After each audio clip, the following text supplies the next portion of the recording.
गजराज और मूषकराज की कथा। एक बार की बात है, किसी नदी के किनारे एक शहर बसा हुआ था। एक बार वहां बहुत बारिश हुई, जिससे नदी ने अपना रास्ता बदल लिया। इससे शहर में पानी की कमी होने लगी, यहाँ तक कि लोगों के लिए पीने तक का पानी न रहा। धीरे धीरे लोग उस शहर को छोड़कर जाने लगे और एक वक्त आया जब पूरा शहर खाली हो गया और वहां सिर्फ चूहे ही रह गए। चूहों ने वहां अपना राज्य बसा लिया। एक बार वहां की जमीन से पानी का एक स्रोत फूटा और वहां एक बड़ा सा तालाब बन गया।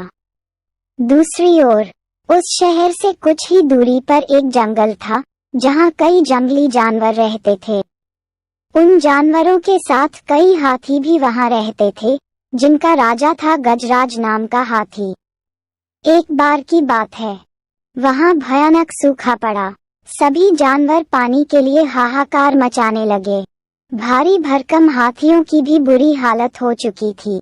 हाथियों के बच्चे बिना पानी के परेशान होने लगे थे। इतने में गजराज का दोस्त चील वहां आया और उसने खबर दी कि खंडहर बने शहर में एक पानी का तालाब है। ये सुनते ही हाथी अपने बच्चों और बाकी साथियों को लेकर शहर की तरफ चल पड़ा। कई हाथी उस ओर चल पड़े। रास्ते में चूहों का शहर भी पड़ा। उन विशाल हाथियों के पैरों तले कई चूहे दबकर मर गए। इतना ही नहीं, हाथी फिर उसी रास्ते से वापस आए और कई और चूहे फिर मारे गए। ऐसा कई दिनों तक चलता रहा और इस बात की खबर चूहों के राजा मूषकराज तक भी पहुंची। वो इस बात को लेकर बहुत चिंतित हुआ। उसके मंत्रियों ने मूषकराज को कहा, महाराज, आपको जाकर गजराज से इस बारे में बात करनी चाहिए। उनकी बात सुनकर मूषकराज गजराज के जंगल उससे बात करने गया। एक बड़े से पेड़ के नीचे गजराज खड़ा था। मूषकराज वहां सामने पड़े एक बड़े से पत्थर पर चढ़ गया और कहने लगा, गजराज को मेरा नमस्कार। मैं मूषकराज हूँ। मैं उस खंडहर बने शहर में अपनी प्रजा के साथ रहता हूँ। हाथी को मूषकराज की बात ठीक से सुनाई नहीं दे रही थी। वो थोड़ा नीचे झुका और चूहे की तरफ अपने कान करके बोला, हे नन्हे प्राणी, आप कुछ कह रहे थे, क्या आप फिर से कहेंगे? ये सुनकर मूषकराज ने फिर से अपनी बात दोहराई, मैं मूषकराज हूँ। मैं उस खंडहर बने शहर में अपनी प्रजा के साथ रहता हूँ। आप और आपके अन्य हाथी मित्र जब भी तालाब की ओर जाते हैं, तो कई चूहे आपके पैरों तले दबकर मर जाते हैं। कृपया करके ऐसा न करें, वरना बहुत जल्दी हम में से कोई नहीं बचेगा। ये सुनने के बाद गजराज दुखी होकर बोला, मुझे पता ही नहीं था कि हम इतना बुरा कर रहे थे।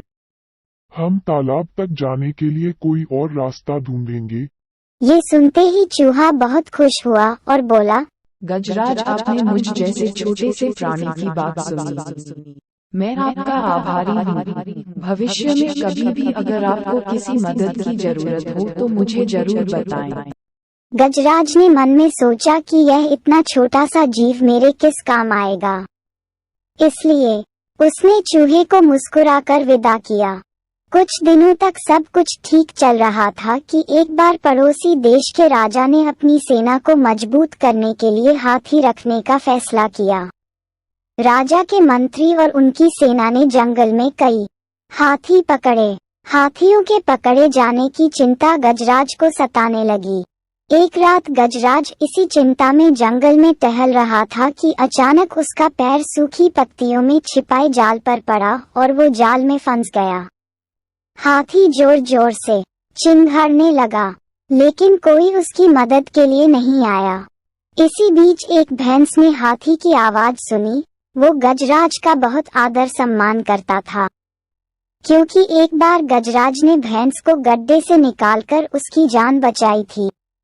गजराज को जाल में फंसा देख वो बहुत चिंतित हुआ और बोलने लगा, गजराज, मैं आपकी मदद के लिए क्या करूं? अपनी जान देकर भी मैं आपकी मदद करूंगा गजराज। गजराज ने कहा, तुम जल्दी से जाकर उस खंडहर शहर में रहने वाले मूषकराज को मेरी खबर दो। गजराज की बात सुनकर भैंस दौड़ता हुआ मूषकराज के पास गया और उसे सारा हाल बताया। मूषकराज ने जैसे ही यह बात सुनी वो अपने कई सैनिकों को लेकर भैंस की पीठ पर बैठ गया और गजराज के पास पहुंचा। फिर चूहों ने मिलकर जाल को काटा और गजराज आजाद हो गया। इसके बाद गजराज ने मूषकराज को धन्यवाद कहा। सभी खुशी खुशी रहने लगे। गजराज और मूषकराज की दोस्ती भी गहरी हो गई। कहानी से सीख, कोई भी प्राणी छोटा नहीं होता है। जरूरत होती है तो बस प्यार और विश्वास की। आपसी प्यार हर तरह के दुखों को दूर कर सकता है।